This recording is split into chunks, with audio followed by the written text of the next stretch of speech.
Good morning, good afternoon, good evening. I have no idea when you're watching this midweek devotion, and I have found that that is one advantage of COVID-19. We're recording these midweek devotions so you can watch it at a time when your heart is ready, when your heart is open, and your mind is ready to digest. And I just hope that anything I say today may plant a word that you can focus on and grow on during the next few days. So I set an advantage to COVID-19, but a big disadvantage for me is I am a hugger, and I miss my hugs. I miss seeing people. But I talk to them. I receive cards. We change notes, send texts, but it's just not the same. So I'm hoping sometime we'll be able to see each other and hug again. But that's not why I'm here. I'm here about a vital verse. The one I selected for today is from 1 Corinthians chapter 3, verse 6. I planted the seed, Apollos watered it, and God made it to grow. So why did I choose that verse? Doesn't sound like there's a whole lot of importance or anything heavy. Well, no, there isn't. But there was a time when I thought I needed to do everything. If I was doing a task, I had to start it. I had to do all the work in the middle, and I had to bring it to completion. About that time, I also had these words from 1 Corinthians jump off the page of a devotional. I read those and I thought, my goodness, Paul's telling me I don't have to do everything. Because that was getting exhausting. It was getting frustrating, and it was totally unnecessary. So I started thinking about that. So I said, is Paul really suggesting that I don't work alone?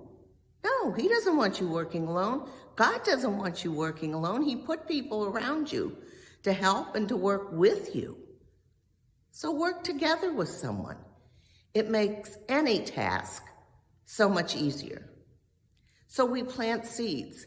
Sometimes I was very intentional about planting seeds, especially when I taught the 5th grade Sunday school class.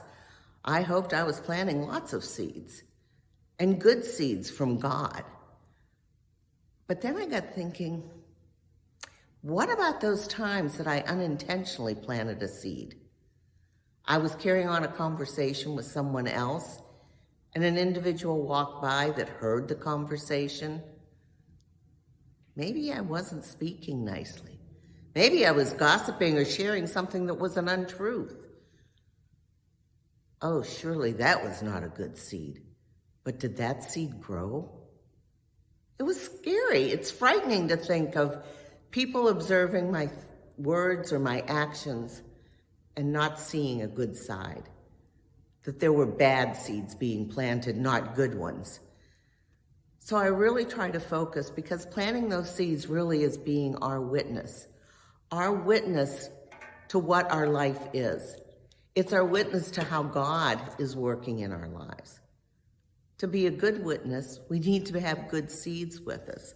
So I pray that my words and my actions are really exactly what God would want. So I know, unfortunately, they've maybe discovered a few bad seeds along the way. But the more I strive to follow Christ, the more my pockets will be filled with good seeds. And so if one drops out when I'm not aware of it, it should be a good one. So I will try. But there's other days when God says, I'm taking you off of planting today. Today, I need you to be Apollos and do some watering. There were seeds planted by other good Christians, but they need a little nurturing. Sometimes that nurturing comes in the word of an encouragement. It can come as a word of support, a word to strengthen faith, a word to share love. So we can nurture at any time. So sometimes God is asking us to nurture. Sometimes he's asking us to plant. But then don't ignore the last part of that verse.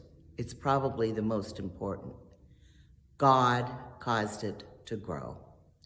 God is in control all the time. It's up to him, not up to us. We have a job to do, but we have a job to do every day for him.